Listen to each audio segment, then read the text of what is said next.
បាទសួស្តីបងមេនេះដងសាយអ៊ីណុកយើងឥឡូវខ្ញុំយកចូលប្រភេទអាខ្នាតខ្លីល្មមលេងបងអានេះកបោនយើងនៅសល់តែ2ដើមទេបងក្រោយពីនឹងអស់លេងហើយអាកបោនចេញថ្មីក៏មកដល់ភ្លាមដាច់ម៉ាត់ហ្មងបងគេយកតិចហ្នឹងបងឥឡូវសុំបញ្ជាក់តិចតើតើអ៊ីណុកបងបើសិនជាបងណារៀនលេងថ្មីហើយចង់រៀនលេងចំណាយលុយតិចបងជ្រើសរើសយកអ៊ីណុកបានបងនេះអ៊ីណុកនេះបងមានចាប់ពី4ម៉ែត្រឡើងបងឥឡូវខ្ញុំយកចូល4ម៉ែត្រ4ម៉ែត្រខ្លីស្អាតបងនេះវាប្រហែល1ម៉ែត្របងដើរវាតឹងវាតែ1ម៉ែត្រទេបងវាមាន4កង់1កង់1ម៉ែត្រ1កង់1ម៉ែត្របញ្ជាក់តម្លៃបងអានេះ4ម៉ែត្រខ្ញុំលក់តែម្ដង30000ទេបងម្ដង30000ទេ4ម៉ែត្រ5ម៉ែត្រម្ដង40000បងណា5ម៉ែត្រ6ម៉ែត្រម្ដង50000ទេ7ម៉ែត្រ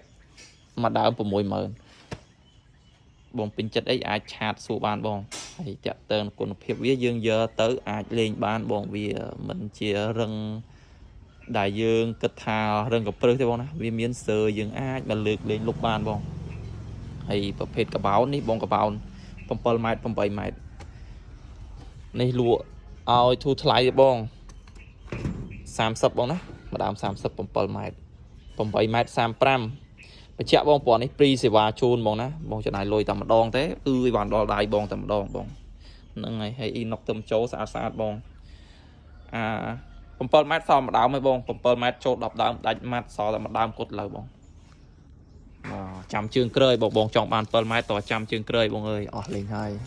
សល់តែ6ម៉ែត្រពីដើម5ម៉ែត្រពីដើម4ម៉ែត្រពីដើមបងអញ្ចឹងតម្លៃដូចបញ្ជាក់ខាងលើអញ្ចឹងបងណាតម្លៃវាធូរថ្លៃបងល្មមលេង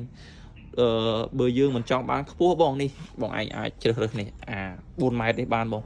លើកទៀប2ម៉ែត្រ3ម៉ែត្រអីនេះម្ដងតែ30000ទេបងឲ្យស្រួលលេងណាស់នេះខ្លីកតត់ណត់ល្អណាស់ប្រវែងវាតែ1ម៉ែត្រជាងតិចទេបងហ្នឹងហើយពេញចិត្តអីអាចឆាតបងហើយតាក់ទងនឹងផ្លែវាស្រួលធ្វើណាបងនេះមិនបាច់ទេយើងទៅរុំទៅញុកអីញ៉ៃបងឯងធ្វើតែផ្លែសាវបោះបងឯងមកផ្សារជាមួយប្រឡង3លីមូលក្រឹបលើកតាក់អែមស្រែមហ្មងបងហ្នឹងហើយអរគុណច្រើនបងទៅការអីឆាតចូលមកបង